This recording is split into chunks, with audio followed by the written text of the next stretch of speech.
छत्तीसगढ़ के सुकमा और कोंटा जिले से लगा हुआ जो क्षेत्र है आंध्र प्रदेश का, ईएसआर कहते हैं, एल्लोरी सीताराम जिला है।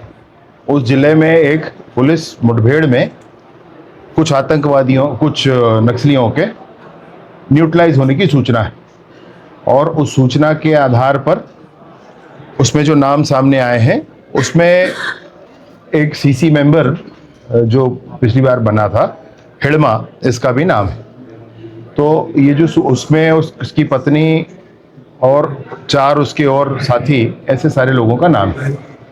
तो आंध्र प्रदेश की सीमा में हुआ ये नक्सल विरोधी अभियान, और उसमें हिड़मा के न्यूट्रलाइज होने की सूचना है। कंफर्मेशन होना शेष, अभी कंफर्मेशन होना शेष है, इसमें ऐसी सूचना है।